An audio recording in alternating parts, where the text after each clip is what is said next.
안녕하세요. STV 역사 특강입니다. 최근 역사학계에서 한 가지 주제가 주목을 받고 있는데요. 바로 호모 미그란스, 민족의 이주와 이산이라는 주제입니다. 혹시 우리 민족의 이주와 이산이라면 일제강점기와 한국 전쟁 등 우리 아픈 근현대사가 떠오르진 않는지요? 그래서 다소 슬프고 부정적인 인상을 주곤 합니다. 하지만 우리 역사를 더 거슬러 올라가면 그동안 개척의 역사를 읽었던 우리 선조들과 만나게 됩니다. 이미 홍산 문화 또 고고학의 발굴들은 그동안 왜곡되고 축소되었던 우리 역사학의 패러다임을 깨트리고 또 동북아 문명의 주체로서 한민족을 밝혀주고 있습니다. 이번 강의는 그 개척 정신과 모험심을 가지고 대륙의 경계를 넘었던 우리 선조들의 놀라운 이야기를 들려드립니다. 아주 특별한 주제, 또 특별한 강의를 해주실 분을 소개해드리겠습니다. 배재대학교 스페인어학과 손성태 교수님을 모시겠습니다.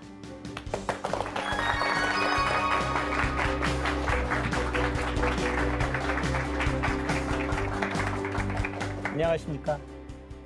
방금 소개받은 배재대학교 스페인어 중남미학과의 손성태입니다. 그러면 첫 번째 강의를 청해 듣도록 하겠습니다.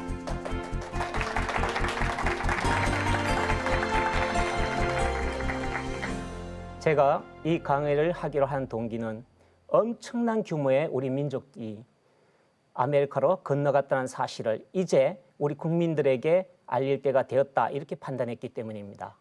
제가 그동안 연구해 본 결과 우리 선조들이 아메리카로 건너가기 시작한 시기는 대략 기원전 10세기경이고 마지막으로 건너간 시기는 기원 후 10세기, 즉 발해가 멸망하던 시기입니다. 그중에서도 우리 민족이 가장 많이 넘어갔던 시기는 기원 후 3세기부터 7세기까지 약 400년의 기간이 될 것이고 그중에서도 최고 절정기는 부여가 멸망하던 기원 후 5세기부터 약 200년 동안이 아닐까 그렇게 판단이 되었습니다.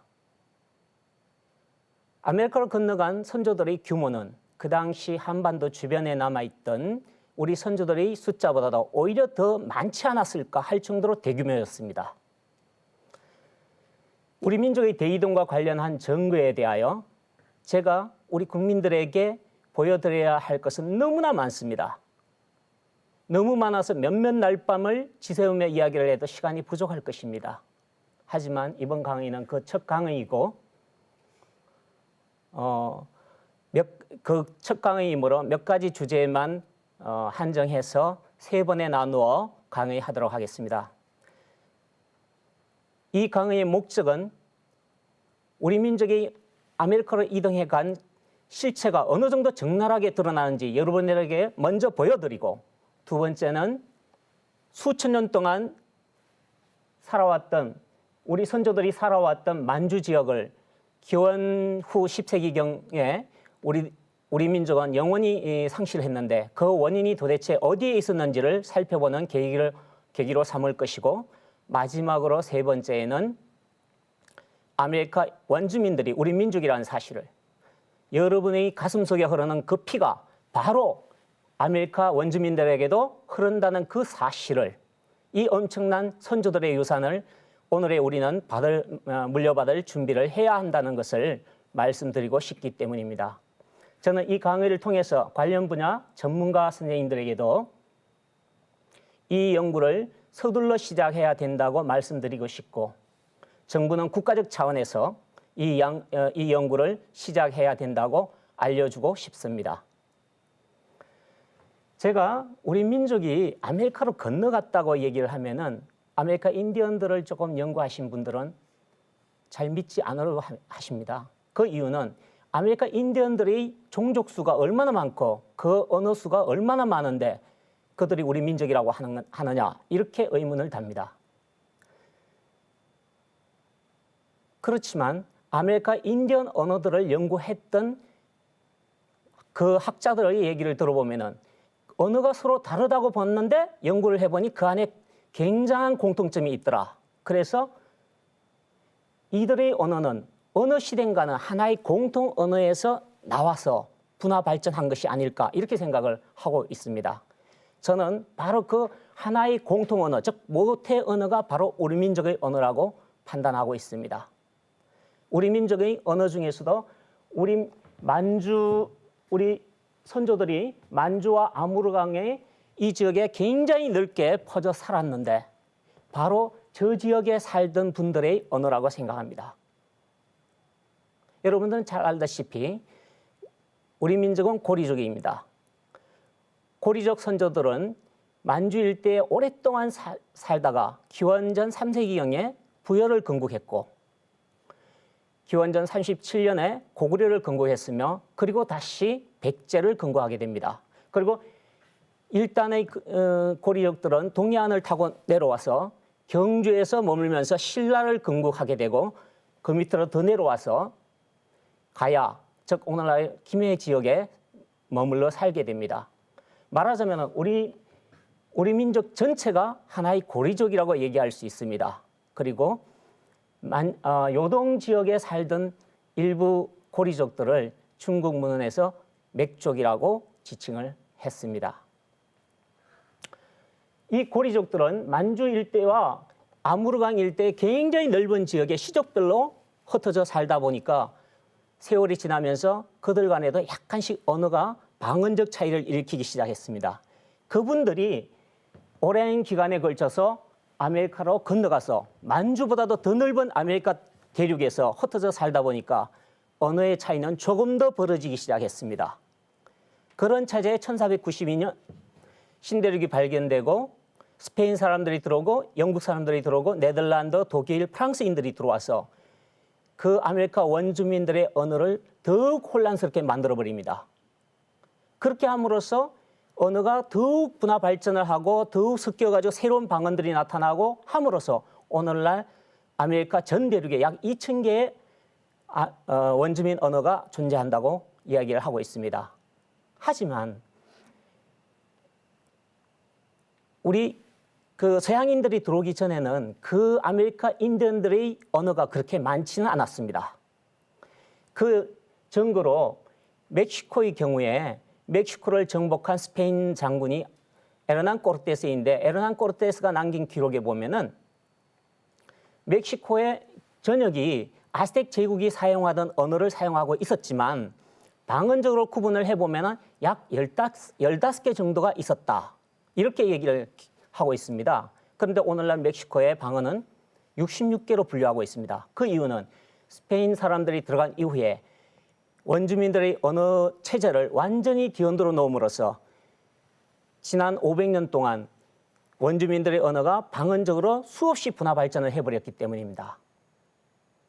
그렇지만 저는 제가 그동안 연구를 해본 결과 아메리카 전 지역에서 우리말의 흔적이 나오고 그들의 풍습 속에서 우리 민족의 증거가 뚜렷하게 나왔습니다.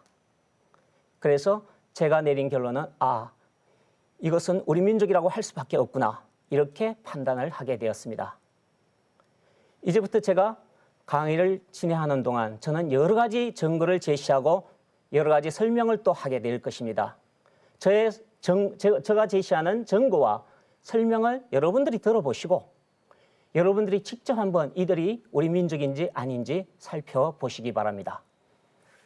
자, 이 멕시코에 남아있는 이 모습을 보면은요, 멕시코의 원주민들은 이렇게 우리처럼 정수리에 곧바로 상투를 하고 살았습니다. 그리고 여기에 보시면 멕시코의 그 원주민들이 우리 선조들처럼 그 멋진 검은 갓을 쓰고 있었고 하얀 도포를 길게 입고 있었습니다. 거기에다가 여인들은 한복을 입고 있었고 그 다음에 고구려 고분벽화에 나오는 옷가의 두선 무늬 옷을 이렇게 입고 있었으며 귀족의 부인들은 색동 저고리 같은 한복을 입고 있었습니다. 거기에 더하여서 멕시코 원주민들도 이렇게 비록 인형으로 나왔지만은 이렇게 볼에 붉은 볼연지를 찍었습니다. 그리고 그곳에 우리 민족이 그 압록강 건너편에 수많은 피라밋을 건설했는데 똑같은 피라밋을 이렇게 많이 건설하고 있습니다. 여러분들은 이제 이런 것들이 왜 멕시코에 이렇게 한꺼번에 나오지? 이런 생각이 안 드십니까? 저게 우연인가? 이런 생각이 드십니까? 만약에 이게 우연이라면 말이죠. 유럽이나 아프리카 대륙에 이런 것들이 한두 가지는 나와야 됩니다. 그런데 그런 곳에 이런 것들은 전혀 안 나옵니다. 오직 멕시코에 이런 우리 민족의 흔적들이 뚜렷하게 나옵니다. 상투를 하신 분이, 갓을 쓰고 흰 두루마기를 입으신 분이, 한복을 입으신 분들이 거기에 왜 나올 수 있을까요? 바로 우리 민족이 그곳에 건너갔기 때문입니다. 이것이 잘 믿어지지 않는다면 그분들이 어떤 언어를 사용했는지를 한번 살펴보도록 합시다. 자, 이 언어를 한번 보시죠. 다 마티니. 다 마치는 사람이란 뜻입니다. 점쟁이 예언가란 뜻이에요. 다 기려, 다 그려, 화가를 말합니다. 화가는 한자어죠, 그죠? 우리 선조들이 한자는 기원 후 4세기에 받아들였습니다. 그래서 기원 이전에 우리 선조들이 그림을 그렸을 때 그 사람을 뭐라고 했겠습니까? 다 그려라고 했습니다. 자, 그 멕시코 원주민들이 내 집 이렇게 말을 했고, 큰애들, 저쪽에서도 차일드라고 이렇게 해석을 해놓고 있습니다. 디 아시키. 여러분 아시키란 말 못 알아듣습니까? 그 다음에 환이 호세 잡을래. 여기서 환과 호세는 스페인 사람들이 가장 많이 사용하는 이름입니다. 신대륙이 발견된 이후에 스페인 사람들이 들어가서 그곳에 함께 살았는데 그 환이라는 사람, 호세라는 사람이 있으니까 원주민들이 환이, 호세, 잡을래. 여러분 잡다는 얘기는 우리는 붙잡다 이렇게 말하고 그냥 붙자를 빼고 잡다 이렇게 말을 하죠, 그죠? 그렇게 말을 했습니다. 그 다음에 나 그거 다 좋다. 영어로 I like it 이렇게 해석이 되어 있습니다. 지금 이 말들이 바로 멕시코 원주민들이 신대륙 발견 이전에 사용했던 말이고 신대륙이 발견된 뒤에 스페인인들이 가서 그 사람들의 말을 듣고 기록한 말들입니다. 그런데 여러분들은 오늘 이 말을 처음 들어봅니다. 그죠? 근데 여러분들 이거 잘 이해됩니까? 이해됩니까? 그렇다면은 굉장히 놀랄 일입니다. 왜냐하면은 아메리카 학자들이나 유럽의 학자들은요, 이 말을 이해하기 위해서 평생을 공부를 했습니다. 이 말을 전문적으로 공부하지 않은 사람들은 아무도 이 말을 이해하지를 못했습니다. 근데 여러분들은 오늘 처음 보면서 바로 아시키, 큰애들, 내 집 이런 말들을 바로바로 이해를 합니다. 나 그거 다 좋다. 바로 설명 없이 이해합니다. 그 이유가 뭘까요? 바로 그 이유는 이 말이 그 원주민들이 사용한 말이 바로 우리말이기 때문입니다. 그분들이 우연히 이런 말을 하게 됐을까요? 말은 말이죠. 절대로 우연히 일치하는 법이 없습니다. 간단히 일례를 들어볼까요?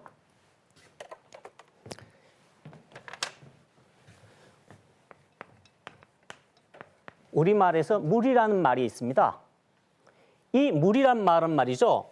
반드시 미음이라는 소리 다음에 반드시 우라는 소리가 나와야 됩니다. 그 다음에 반드시 리얼이라는 소리가 나와야 됩니다. 우리 인간들은 굉장히 다양한 소리를 만들어낼 수 있습니다. 우리 국어에서 자음과 모음도 말이죠. 합치면 40개나 됩니다. 그 40개 중에서 물이란 말이 나오기 위해서는 반드시 미음 소리가 먼저 나오고 그 다음에 우 소리가 나오고 그 다음에 리얼 소리가 나와야 됩니다. 이 순수가 뒤집어져도 안 됩니다. 그렇죠? 그 다음에 이 물이라는 소리가 완성이 되면은 그거는 소리일 뿐입니다. 그리고 이 물이라는 소리가 자연계에 수백만 가지의 종류의 자연물이 있습니다. 그죠? 이 자연계에 수백만 가지의 자연물이 존재합니다. 그 중에서 오직 물을 가르쳐야만이 비로소 물인 것입니다. 따라서 이 물이란 말이 일치하기 위해서 우연히 일치한다는 것은 거의 불가능합니다. 이와 같이 언어는 일치하기가 굉장히 어렵습니다. 그런데 멕시코 원주민들은 하나의 짧은 단어가 아니라 아예 긴 구로서 일치하고 더 나아가서는 아예 문장까지 통째로 일치합니다. 이게 우연일 수 있을까요? 절대로 불가능합니다. 어떤 책에 보니까 언어가 우연히 일치하는 예로서 영어의 many하고 우리말의 many를 이게 비슷하지 않느냐 이렇게 얘기를 하는 분들이 있었습니다. 그런데 과연 똑같을까요? 한번 분석해 볼까요? 우리말의 many는 말이죠. 많은, 많아서, 많음으로 이렇게 변형을 시켜보면요. 많다는 뜻이 항상 존재합니다. 이 안에. 그죠? 그리고 이 뒤에 말은 많이 하면은 부사, 많은 하면 형용사 이렇게 해서 이 뒷말은 기능에 불과할 뿐입니다. 똑같은 방법으로 만에 해당하는 매와 니로 분리해보면 매에 많다는 뜻이 들어있습니까? 없죠. 이에, 니에 이와 같은 기능이 있습니까? 없습니다. 겉으로 비슷하게 보일지라도 전혀 다르다는 것을 금방 알 수 있습니다. 이렇게 언어의 일치라는 것은 소리와 뜻이 일치할 때 비로소 언어가 일치한다. 이렇게 얘기를 하는 겁니다. 그런데 멕시코의 원주민들은 이렇게 적나라하게 우리말을 사용하고 있습니다. 따라서 이들을 우리 민족이라고 말할 수밖에 없는 겁니다. 그러면 민족이라는 게 도대체 뭐냐? 이렇게 질문을 할 수 있습니다. 민족이란 우리나라 사학계에서는 역사적 공동 운명을 경험한 자들, 역사적 공동 운명을 경험한 집단들 이렇게 정의를 내립니다. 그렇습니다. 긴 역사 속에서 하나의 집단이 이민족의 침입했을 때 피를 흘리며 함께 저항을 하고 같은 신에게 같은 방식으로 제사를 올리고 같은 절기에 같은 식으로 함께 축제를 나누고 음식을 나누며 춤을 추고 노래했을 때 그게 민족입니다. 이렇게 하나의 집단이 그 모든 것에서 행동을 함께 하려면요 제일 중요한 요소가 의사소통입니다. 구성원들 간에 말이 통해야 되는 겁니다. 그래야만이 단결이 되는 겁니다. 그래서 민족이란 아주 간단하게 같은 말을 사용하는 집단 이렇게 얘기할 수 있습니다. 여러분도 잘 아실 겁니다. 중국의 그 연변에 우리말을 사용하는 많은 사람들이 살고 있습니다. 그 사람들을 중국인들도 조선족이라고 말하고 우리도 조선족이라고 부릅니다. 조선족이란 건 무슨 뜻입니까? 바로 우리 민족이란 뜻입니다. 그 이유가 뭘까요? 그 이유는 오직 한 가지. 그분들이 우리말을 사용하고 있기 때문입니다. 그렇죠? 이렇게 말이 일치한다는 것은 대단히 중요합니다. 자, 여기서 잠깐 언어를 살펴보도록 하겠습니다. 이 언어에서 몇 가지를 조금 살펴보도록 하겠습니다. 우선 내 집 할 때 보면은 외국어를 아시는 분들은 내 집 이러면은 이 집을 이렇게 해가지고 받침 소리를 P로 이렇게 표기를 해야 되지 않느냐 이렇게 질문을 할 수 있습니다. 자, 우리 국어는요 초성, 중성, 종성 해가지고 종성이 받침 소리입니다. 그런데 외국어는요 종성의 개념이 없습니다. 그래서 만약에 이렇게 써놓으면요 어떻게 읽느냐면 스페인 사람들은 치프 이렇게 읽어버립니다. 그래서 이렇게 치프라고 읽는 것을 피하게 하기 위해서 이 소리를 아예 삭제를 해버리면은 내 집이 돼버립니다. 이렇게 해서 스페인의 알파벳식으로 표기를 하게 됩니다. 또 한 가지 설명을 드릴 것은 여기서 디아시키 이렇게 말을 했는데 이거는 영어의 디스가 변형이 돼서 이렇게 된 겁니다. 그러니까 우리 민족이 그곳에 가서 살면서 이 영어는 이제 멕시코 그 북쪽의 아리조나주에서 이 말을 사용을 했는데 영어 영향이지 않습니까? 그러다 보니까 영어의 this와 우리말의 아쉽기가 결합이 돼버렸습니다. 그렇겠죠? 우리말을 쓰다가 영국이 들어와가지고 영어가 확산되면서 말이 섞일 수밖에 없는 겁니다. 물론 그곳에 자료를 찾아보니까 우리말의 지시형용사 e도 나옵니다. 그대로 나옵니다. 자, 그 다음에 또 한 가지 설명을 드릴 것은 다 마티니와 컨 애들의 경우입니다. 여기 잠깐 보시죠.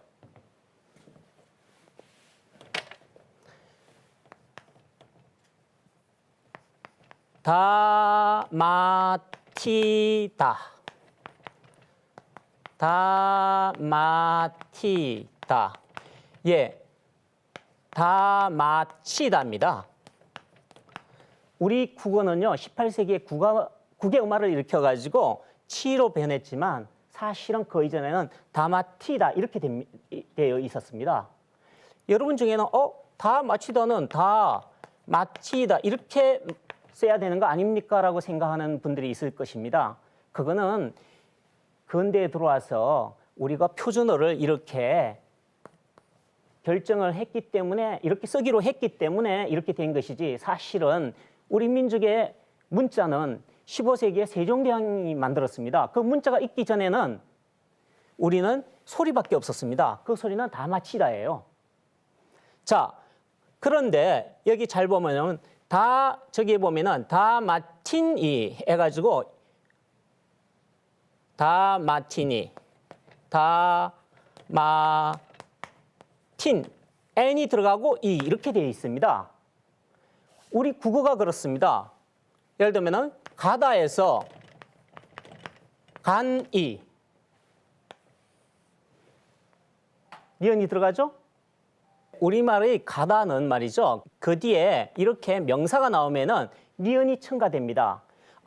크다도 말이죠. 크다도 큰 나무 이렇게 명사가 뒤에 나오면은 반드시 니은이 첨가되는데 이것을 관형격 접사라고 얘기합니다. 그런데 저 멕시코 원주민들의 말을 보면은 다 마티 다 했는데 티에 사람을 가리키는 다마틴 이 사람 똑같죠. 우리말과 똑같습니다. 그게 사람 명사가 나오니까 n이 들어갑니다. 니은 소리가 들어가요. 이 n이 니은 소리거든요. 정확하게 일치합니다. 저기서 큰 애들의 경우에도 크가 CO로 표기되어 있는데 그게 n이 들어가 있습니다. 이게 니은 소리가 들어가거든요. 이 니은 소리는 관형격 접사인데 사실은 이것은 기능만 있는 어휘입니다. 따라서 이거는 말이죠. 우주선으로 말하면은 조그만 나사에 불과합니다. 이 관형격 접사가 멕시코 원주민에게도 나오고 우리말에게도 나오고 이렇게 일치한다는 것은 바로 큰 우주선에 조그만 나사까지 일치한다. 이 정도로 정확하게 일치하는 겁니다. 그래서 언어학자의 입장에서는 바로 이러한 것들 하나만 딱 봐도 이건 우리 민족이다. 바로 판단을 내릴 수 있습니다. 그래서 저는 언어학을 하시는 선생님들 중에는 이런 것들 보고서 저게 우리 민족이 아니다라고 부인하실 분은 아무도 없을 거라고 확신합니다. 자, 그러면은 이제 멕시코 원주민들이 우리말을 사용하고 있고 우리와 똑같은 모습의 옷을 입고 있었다는 것을 봤으니 이제 그분들이 우리 민족이라는 것을 확인할 수 있었습니다. 그러면은 우리는 어떻게 해야 됩니까? 그러면은 우리는 바로 우리나라는 여기 있는데 저분들이 이쪽에 태평양 건너에 있으니 이 바다를 어떻게 건너갔는지 의문이 들 겁니다. 그러면은 이분들이 분명히 바다를 건너갔어야 하는데 우리 쪽에 무슨 기록이 남아 있었습니까? 기록이 남아 있었다면 여러분들이 이렇게 생소하지는 않겠죠. 그렇습니다. 우리 쪽에는 전혀 기록이 없는데 그러면 멕시코 쪽에는 멕시코 쪽에는 기록이 있었습니다. 바로 다음을 보시죠. 멕시코에는 이렇게 그분들이 어떻게 해서 그곳까지 왔는지 기록이 있었습니다. 멕시코가 기록을 남겼다고요? 그럼 문자가 있었습니까? 우리 민족은 문자가 없었는데? 그렇죠. 그런 의문을 가질 수 있습니다. 멕시코에 기록이 남게 된 상황을 말씀드리겠습니다. 멕시코, 아메리카 대륙에 우리 민족이 아주 오랫동안에 걸쳐서 넘어갔습니다. 기원 전에 넘어가신 분, 그 다음에 기원 이후에 넘어간 분, 기원 후 2세기에, 3세기에, 5세기에, 6세기에 이렇게 넘어간 분들이 쭉 있었지만 기록을 남긴 분들은 그들의 역사에서 뭐라고 이야기하고 있냐면은 자기네들은 원래 아스 땅에서 살던 사람이었다. 그런데 820년경에 그곳에 있던 기질이라는 이름의 무당이 자 이제 떠나자.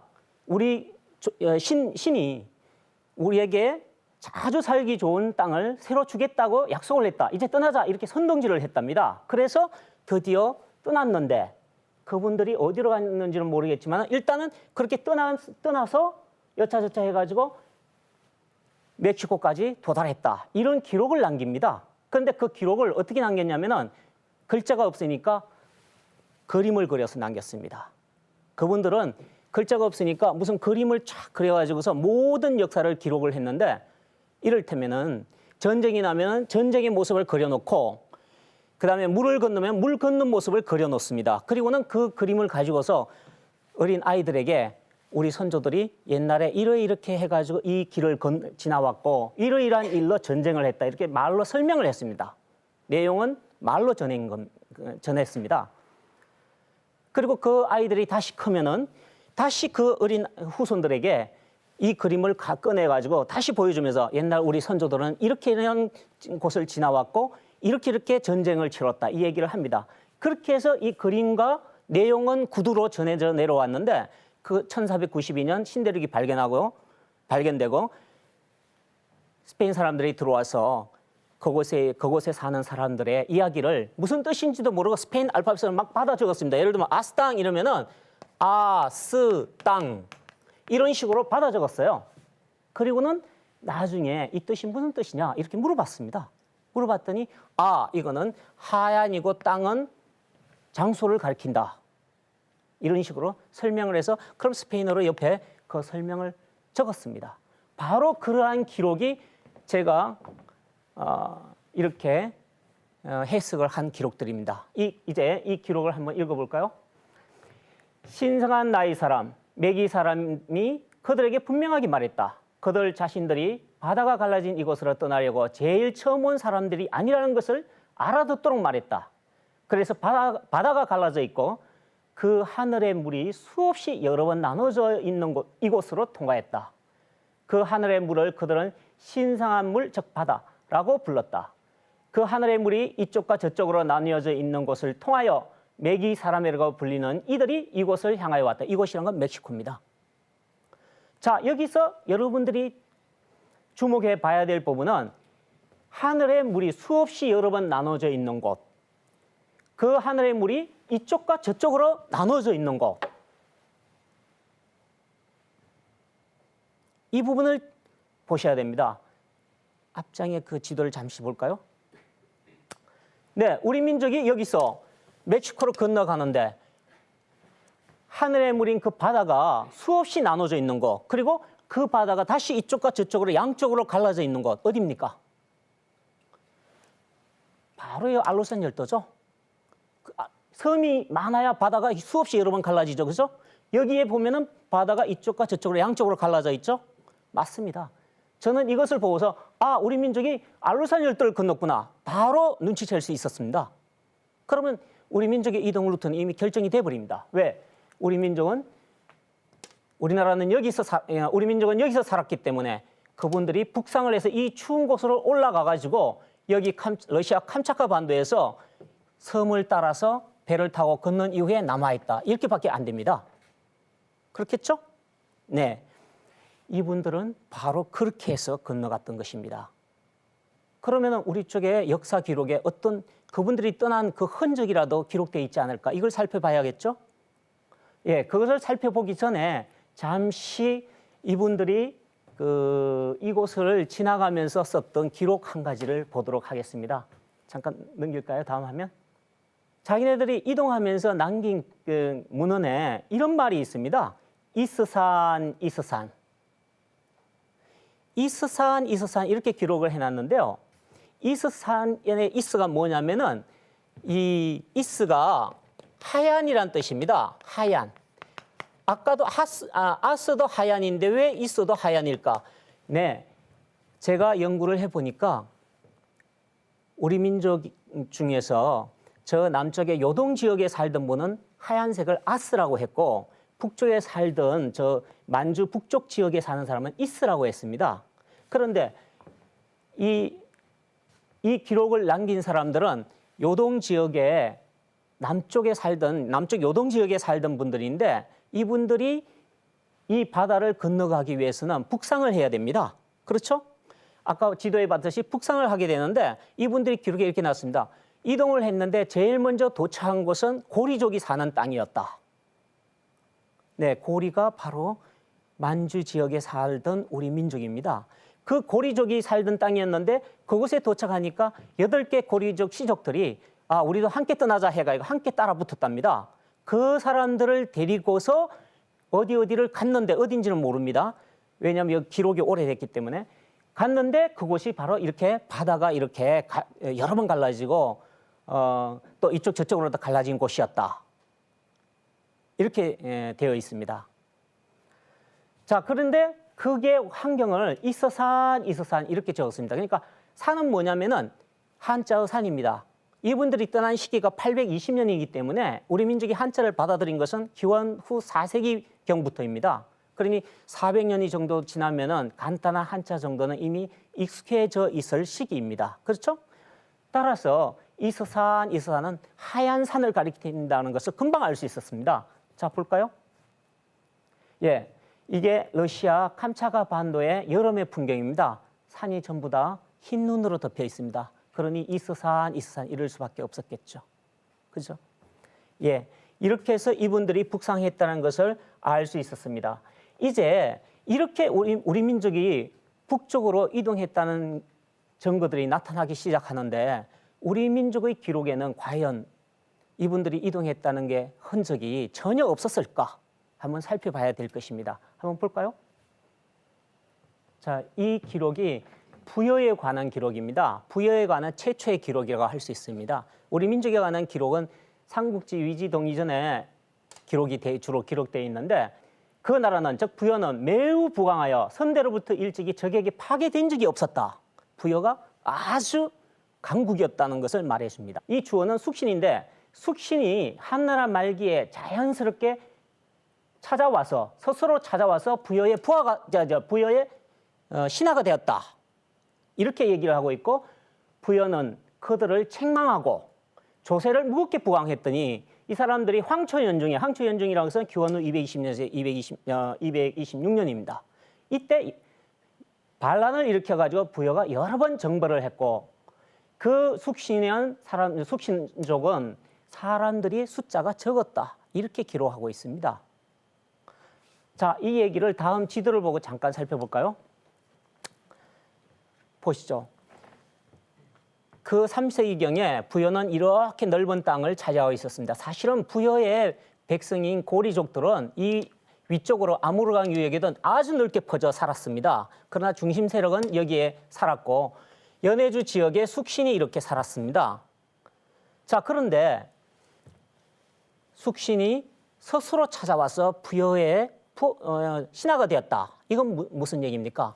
알아서 기었다는 얘기입니다. 왜? 부여가 강국이었으니까. 그 시대에 강국이란 것, 즉 국력의 척도는 말이죠. 인구수로 결정이 됐습니다.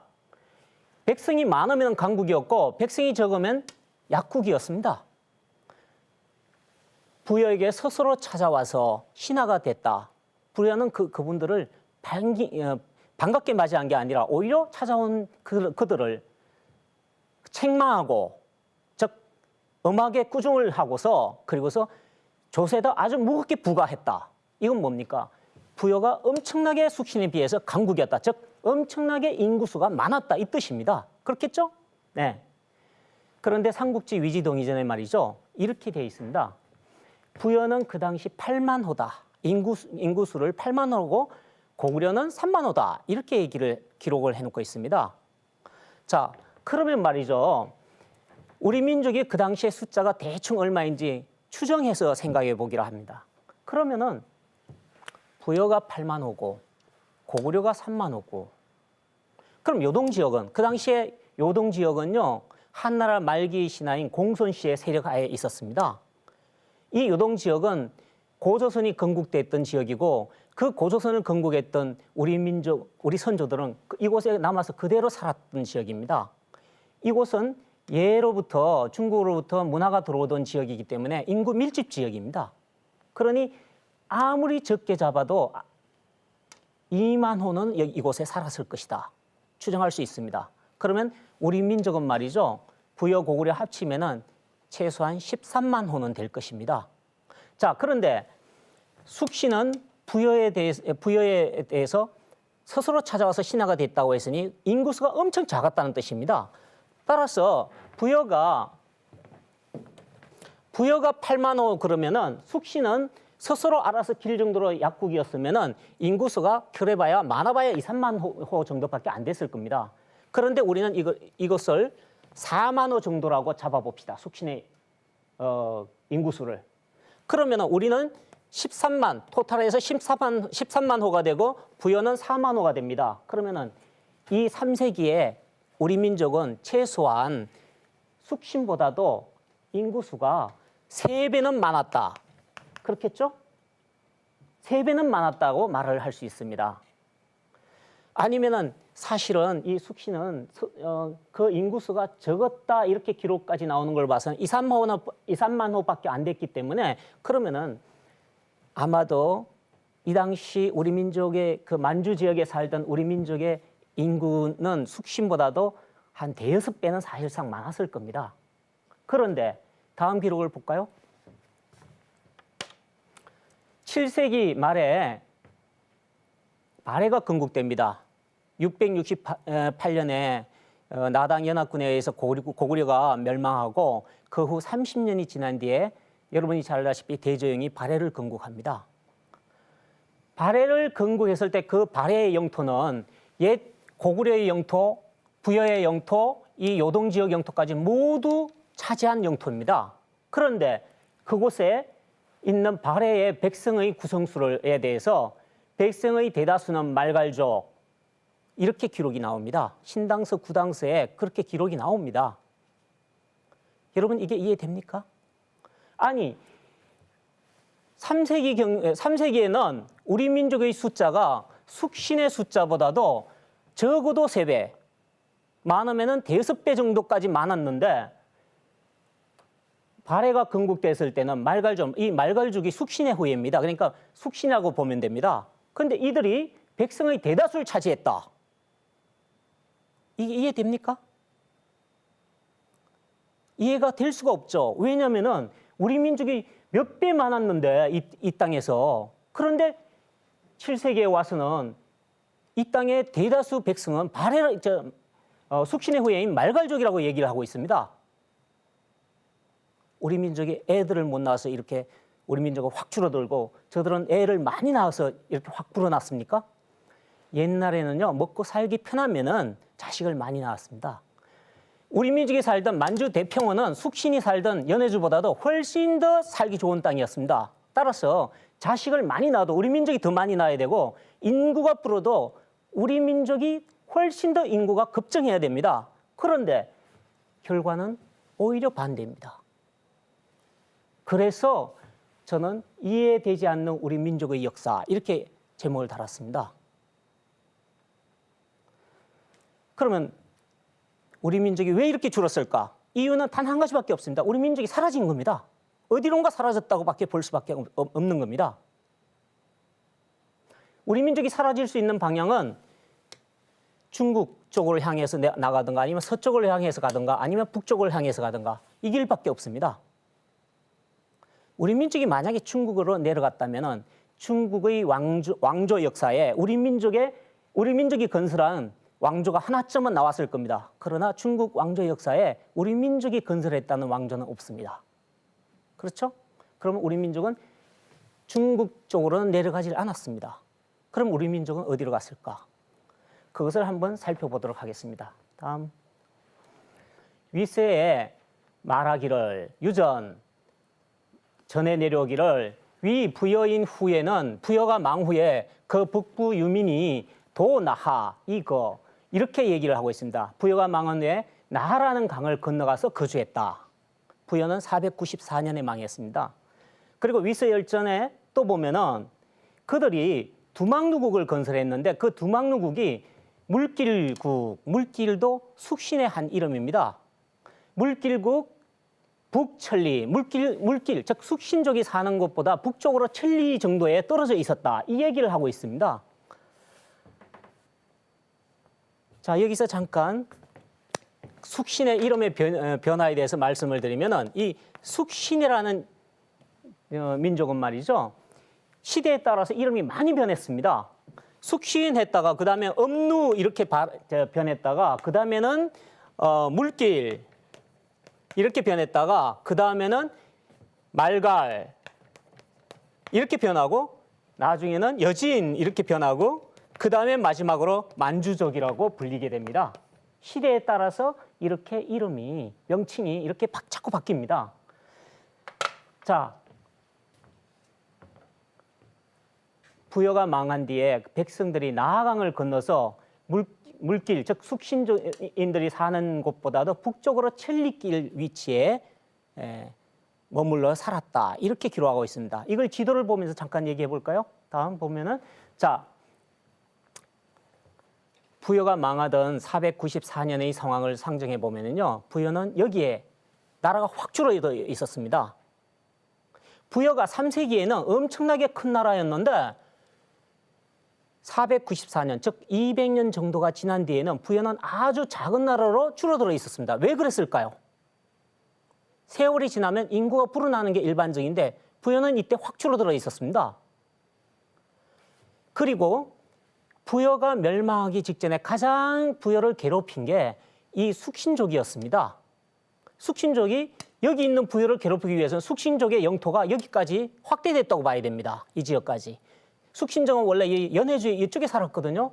그런데 여기까지 지배 영역이 확대됐다는 얘기는 무슨 얘기입니까? 여기에 살던 우리 민족 고리족들은 도대체 즉 부여의 백성들은 어디로 갔다는 얘기입니까? 이미 사라졌다는 얘기입니다. 그러니까 그 빈 땅에 숙신족이 들어왔고 그 다음에 마지막 남은 이 부여를 괴롭혔던 겁니다. 그런데 494년 망할 때 백성들이 나하가 이 눈강이거든요. 이 나하강을 동쪽으로 건너갑니다. 그리고 숙신족이 여기에서 차지하고 있으니까 이 사람들은 북쪽으로 천리, 즉 북쪽으로 방향을 튼 겁니다. 그렇죠. 예, 우리 민족이 사라지는 방향이 처음으로 북쪽으로 향했다는 단서가 잡히기 시작합니다. 이것은 굉장히 중요한 의미가 있습니다. 왜냐하면 북쪽은 말이죠. 춥고 먹고 살기 힘든 곳입니다. 그렇죠? 이 아무르강 지역은 엄청나게 추운 곳입니다. 여러분, 그 당시에는 말이죠. 가장 중요한 게 뭐냐면은 일반 평민들에게 가장 중요한 거는 가족들의 생계입니다. 가족들의 안전입니다. 그런데 이 먹고 살기 힘든 곳으로 어리고 연약한 처자식을 데리고 병든 노부모를 데리고 북쪽으로 살기 힘든 그곳으로 떠났던 겁니다. 이게 이해가 됩니까? 왜 떠났을까요? 이것을 좀 더 잘 이해하기 위해서는 다음 페이지 동북아의 다른 민족들이 이동해 간 것을 비교해 보면 더 잘 깨달을 수 있습니다. 동북아의 역사에서 북방의 민족들은 너도 나도 할 것 없이 전부 다 중원으로 향했습니다. 제일 먼저 흉노를 보면요. 흉노는 기원전에 이 동북방에 제일 먼저 나타났던 민족입니다. 이 흉노는요, 사실은 그 동서의 굉장히 광대한 지역에 차지하고 있었는데 동흉노와 서흉노가 갈라집니다. 그 이후에 동쪽에 있는 흉노는 남북 흉노로 또 갈라집니다. 그래가지고 남쪽에 있는 흉노는 기원전 1세기경에 한나라에 편입이 됩니다. 그리고 나서 이 한나라와 힘을 합쳐가지고 북쪽 흉노를 공격했습니다. 그러니까 이 북쪽 흉노가 도망을 갔는데 서쪽으로 도망을 합니다. 이게 훈족의 이동이고 그 유명한 게르만족의 이동을 야기하게 되는 훈족의 이동이 되는 겁니다. 이 북쪽 흉노가 도망가고 난 뒤에 여기 대흥안령 산맥에 이 텅 비어 있을 때 그때 3세기경에 선비족이 갑자기 나타납니다. 이 선비족은 그 이후에 중원으로 내려갑니다. 그래서 눈부신 발전을 합니다. 이 선비족은 굉장히 우리 민족에게 중요한 의미를 갖고 있습니다. 이 선비족은 바로 우리 민족의 라이벌이었습니다. 강개토왕과도 수없이 전쟁을 하는 민족이 이 선비족입니다. 그리고 이 선비족이 수나라를 건국하고 당나라를 건국해서 결국은 고구려를 멸망시키는 민족입니다. 이 선비족이 나타나가지고 중원으로 내려갑니다. 그 다음에는 선비족 다음에는 선비족이 당나라가 멸망한 뒤에는 그란족이 나타납니다. 그란족이 나타나가지고 요나라를 건국하면서 중원으로 내려갑니다. 그란족 다음에는 금나라가 나타나죠. 그래서 또 중원으로 내려갑니다. 그 다음에 여러분 잘 아시는 몽골의 징기스칸이 13세기에 나타나서 몽골 부족들을 통일시켜서 또 중국으로 내려가서 거대한 원나라 제국을 건설합니다. 그리고 나서 16세기에 청나라, 만주족이 다시 중국으로 내려가서 중국의 마지막 왕조인 청나라를 건국합니다. 이렇게 보면은 동북아의 모든 민족은 말이죠, 중원을 향해서 갔습니다. 왜냐하면 여기가 살기 좋으니까, 여기가 따뜻하니까. 그런데 우리 민족은 아까 봤듯이 북쪽을 향해서 방향을 틀었습니다. 왜 그랬을까요? 이 사람들은요, 북쪽으로 가면은 비록 지금은 먹고 살고 힘들고 엄청나게 살기 힘든 곳이지만 그곳을 통과하면은 바다 건너에 굉장히 살기 좋은 땅이 있다는 것을 알고 갔던 겁니다. 그래야만이 북쪽으로 갈 수 있죠. 그죠? 그렇습니다. 이 사람들은 알고 있었습니다. 이미. 우리 선조들은요, 이미 기원 전부터 저 바다를 건너서 아메리카로 건너갔는데 이분들은 이미 알고 있었던 겁니다. 494년 부여가 멸망한 뒤에. 흔히들 말이죠, 민족의 이동을 파도에 비교합니다. 파도는 한쪽 방향으로 치고 가기 시작하면요, 그 방향을 거의 바꾸지를 못합니다. 파도는요, 처음에는 작은 파도로 불어오지만은 점점 그 파도가 시간이 지날수록 거세져서 나중에는 경랑으로 변하고 폭풍으로 변합니다. 그리고 나서 그 경랑이 잠잠하게 줄어드는 시간도 굉장히 긴 시간이 걸립니다. 우리 민족은 북쪽으로 휘몰아쳐가는 파도였다면 다른 동북아의 제민족들은 남쪽으로 가는 파도였던 것입니다. 우리 민족이 이 만주 땅을 비워놓고서 북쪽으로 갔으니까 이 땅이 비었을 때 바로 이 숙신의 후예들이 이 땅에 들어와서 인구가 불어난 겁니다. 그래서 발해가 건국됐을 때 발해의 백성의 대부분은 숙신의 후예인 말갈족이었다. 이렇게 되는 겁니다. 그들보다도 최소한 3배 아니면은 대여섯 배가 많았을 우리 민족들이 그렇게 해서 북쪽으로 사라졌던 것입니다. 그리고 나서 그 빈 땅에 이 숙신의 후예들이 차지했고, 그렇게 됨으로써 발해가 멸망하고 나서는 이 땅에는 더 이상 우리 민족이 거의 남아있지 않게 됩니다. 그러니 발해가 멸망한 10세기 이후에 우리는 영원히 이 만주와 이 아무르강의 그 드넓은 대지, 그 땅을 상실하게 될 수밖에 없었던 것입니다. 자, 다음을 볼까요? 발해가 그러면 어떻게 망했을까? 이 얘기를 잠깐 해야 될 것 같습니다. 우리 민족의 역사에서 발해만큼 그 멸망이 왜 일어났는지 모르는 미스테리인 경우도 없습니다. 발해가 말이죠, 요나라의 태조 야율 아보기, 다시 말하겠습니다. 요나라의 태조 야율 아보기가 공격한 지 단 2주 만에 망해버립니다. 이렇게 큰 제국이 단 2주 만에 저항 한번 제대로 해보지 못하고 망해버린 역사가 세계 역사에도 본 적이 없답니다. 그래서 발해의 그 멸망의 미스테리를 풀고자 주변의 중국 학자들, 우리나라 학자들, 일본 학자들, 많은 학자들이 이 문제를 해결해 보려고 시도를 했습니다. 그런데 그 설명이 가지각색이었습니다. 중국 학자들이 제일 재미있게 설명했습니다. 어떻게 설명했냐면 발해는 원래 당나라가 이렇게 떠받쳐 주던 나라였다. 그런데 당나라가 907년에 멸망하니까 밑받침이 사라졌다. 그래서 이게 사상누각처럼 서 있었는데 마침 요 나라의 야율 아보기가 툭 건드니까 지질로 쓰러져 버렸다. 이렇게 설명을 해버렸습니다. 어떤 학자는 또 이렇게 설명했습니다. 발해는 사실은 그때가 국상 중이었다. 발해의 마지막 왕 대인선이 있었지만은 대인선이 마지막 왕으로 있었지만 실제로 발해를 통치한 것은 그 위에 국가의 아버지, 즉 국부가 따로 있었다. 국가 전체를 통괄하면서 다스리던 분이 따로 있었는데 그분이 갑자기 돌아가심으로써 발해가 경황 중이었다. 그래서 일시적으로 권력의 공백기가 생겨가지고 이러지도 못하고 저러지도 못하고 있을 때 그때 요 나라 야율 아보기가 쳐들어와 가지고서 순식간에 무너질 수밖에 없었다. 그 증거는 대인선이라는 발해의 마지막 왕이 항복할 때 하얀 옷을 입고 야율 아보기 앞에 와가지고 무릎을 꿇어 엎드렸답니다. 하얀 옷을 입었으니까 저건 소복이다, 상중이다 이렇게 해석을 해버린 겁니다. 그야말로 소설처럼 해석을 한 겁니다. 그래서 역사학자들도요 발해 멸망을 어떻게 얘기하냐면 환상의 발해, 미스테리 발해라고 얘기합니다. 그러니 심지어는 백두산 화산 폭발설까지 나오지 않습니까? 그런데 발해 멸망에 대해서 우리나라 쪽에서는 어떤 기록도 남아있지 않습니다. 중국 기록에 오직 하나 볼까요? 발해 멸망에 관해서 오직 한 줄 딱 기록되어 있는데 바로 이겁니다. 선제, 인피 이심, 성은 이동, 고 부전이극 이렇게 요 나라를 건국한 야율 아보기에 대해서 이렇게 딱 한 줄이 적혀 있는데 발해 멸망에 대한 얘기입니다. 발해를 어떻게 멸망시켰냐면 선제, 야율 아보기가 저들의 이심을 알고서 그 틈을 타서 움직이니 즉 공격을 하니 싸우지도 않고 이겨버렸다. 발해가 저항은 못했다는 얘기가 바로 여기에 나옵니다.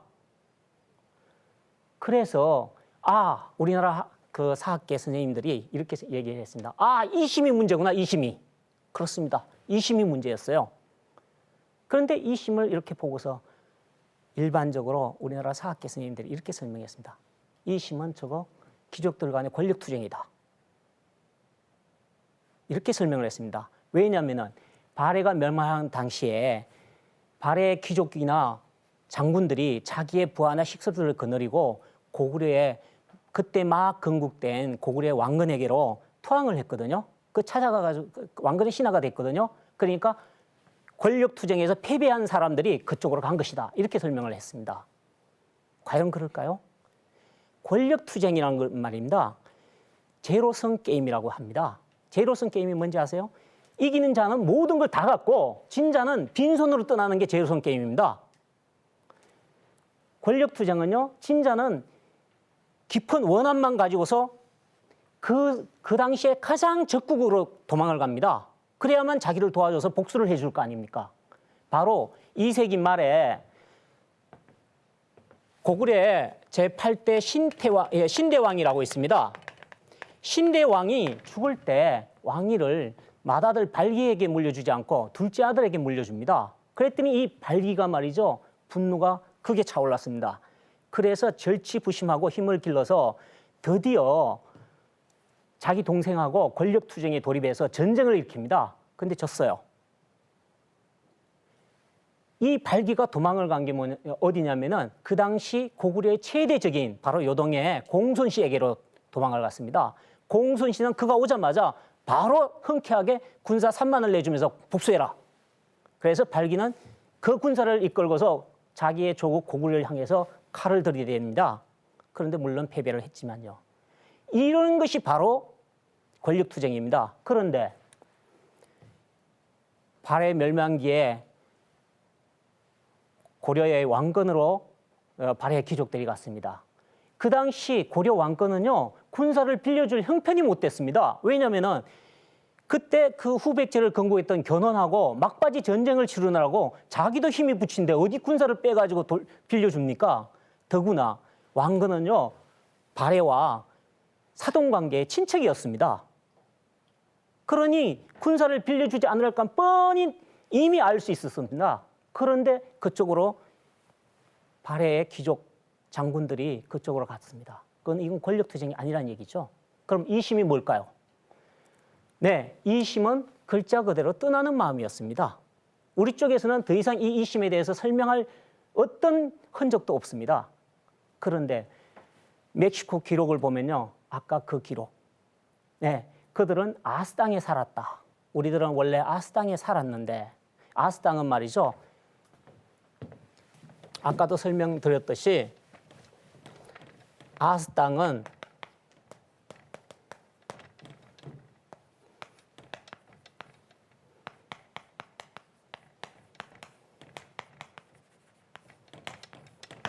아사달입니다.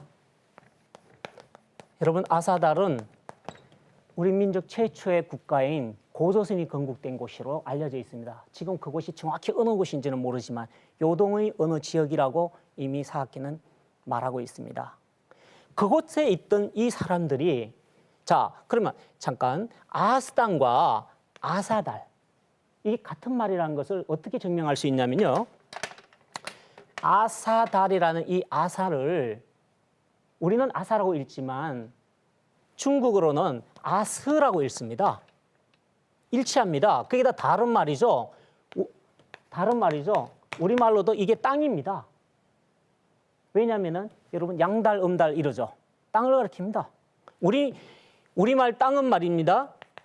땅이라고도 했고 옛날에 달이라고도 했고 그다음에 여러분 잘 알다시피 따라고도 했습니다. 중국어로는 아스다 이렇게 읽습니다. 똑같습니다. 이 사람들은 아스 땅에 살다가, 즉 아사달에 살다가 820년경 무당 기질이 자 떠나자 해가지고 선동해서 떠났는데 제일 먼저 도착한 것이 고리족 땅이었다. 그 고리족 땅을요 테워콜라칸 이렇게 써놨습니다. 왜 테워가 뭔지 아세요? 테워는 뭐냐면 태양을 가리킵니다. 우리말 태우다, 타다 이 말 있죠. 바로 그 말에 해당하는 말입니다. 태워는 태양신을 믿는 콜와라는 말은요, 콜와라는 말은 원래 고리라는 말인데 나중에 저쪽에서 변질이 돼서 콜와가 됐다. 저쪽에서 이미 설명하고 있습니다. 그리고 이 콜와는 이렇게 휘어진 물건을 가리킨다. 이렇게 뜻까지 설명하고 있습니다. 그러니까 이게 뭡니까? 이게 고리라, 우리도 고리라고 하죠, 그죠? 네, 정확하게 우리 민족인 우리가 쓰는 그 말을 그대로 해석하고 있습니다. 그 땅에 도착했다고 얘기를 합니다. 그러면 지도를 보시면요, 자, 요동 지역에 아사달, 이 지역 어디에 아사달이 있었는데, 자, 고리족이 사는 땅으로 가기 위해서는 북쪽으로 올라가야 됩니다. 그겠죠? 네. 그래서 이 북상하는 루트가 다시 한번 확인이 되고 있습니다. 820년에요. 아까는 제가 말씀드린 거는 부여가 멸망할 때 얘기였죠. 예, 부여가 멸망할 때 494년이고 820년경에도 우리 민족은 계속해서 북상해서 저 위쪽으로 떠나고 있었던 겁니다. 이 사람들이 떠나기 위해서는 이 북쪽에 있는 사람이 먼저 떠났다는 얘기죠, 그죠? 그리고 그 소문이 점점 내려와서 맨 마지막으로 이 남쪽에 있던 사람들조차도 드디어 보따리를 싸가지고 북상하면서 새로운 땅을 찾아 떠났다는 얘기입니다. 이러니 우리 민족이 얼마나 많이 떠났겠습니까? 자, 이렇게 떠났던 이 사람들이 제일 먼저 도착한 곳이 고리족 땅인데 그곳에서 8개 고리족 시족들이 야, 우리도 떠나자 이래가 이 사람들을 데리고 떠났는데 그 무리의 숫자가 무려 1만 명이 달했답니다. 그 당시 1만 명이면 엄청난 숫자입니다. 그 숫자를 읽고서 북상을 해서 드디어 러시아 캄차카 반도, 즉 알루산 열도가 시작되는 그곳에 왔던 겁니다. 그리고 아까 우리가 봤던 그 기록, 이곳을 우리가 처음 온 곳이 아니다. 이 하늘에 신성한 물이 여러 번 갈라져 있고 이쪽과 저쪽으로 또 나눠져 있는 그곳에 우리가 처음 온 것이 아니다. 분명히 말하고 있습니다. 갈라진 이곳을 떠나려고 제일 처음 온 사람들은 아니라는 것을 알아듣도록 말했다. 아시겠습니까? 이미 우리 먼저 떠났던 사람들이 숱하게 이곳을 통해서 건넜다는 것을 이미 얘기를 하고 있는 겁니다. 그렇다면 이제 우리는 바로 우리 민족이 그 만주 땅에 그렇게 많았던 숙신보다도 훨씬 몇 배가 많았던 우리 선조들이 북쪽을 향해서 떠났던 이유가 짐작이 됩니다. 자, 그러면은 알루산 열도를 통했으니까 당연히 우리는 이 루트를 따라서 우리 민족의 흔적이 있는지 살펴봐야 되겠죠, 그죠? 이 루트를 따라서 우리 민족의 흔적이 나와야 합니다. 안 나오면 그것도 문제가 되죠, 그죠? 이 루트를 따라서 우리 민족의 흔적이 나와야겠죠, 그죠? 그렇습니다. 이 루트를 따라 우리 민족의 흔적이 나오지 않으면 그것도 문제입니다. 따라서 우리는 다음 시간에 이 루트를 따라 우리 민족의 흔적이 어느 정도 적나라하게 나온지를 보도록 하겠습니다. 나무의 뿌리는 흙 속에 묻혀서 보이지 않죠. 하지만 가을에 풍성하게 맺힌 열매를 보면서 그 뿌리가 얼마나 튼튼했었는지 알 수가 있습니다. 우리 후손들이 올바른 역사의식을 갖기 위해 노력한다면 선조들의 위대한 뿌리 역사도 드러날 수 있지 않을까요? STV 역사특강 민족의 대이동.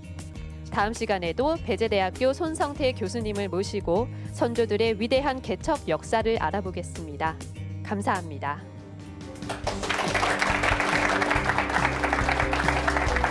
어떻습니까? 아마 이런 얘기를 처음 들어보시죠? 어떻게 생각되십니까?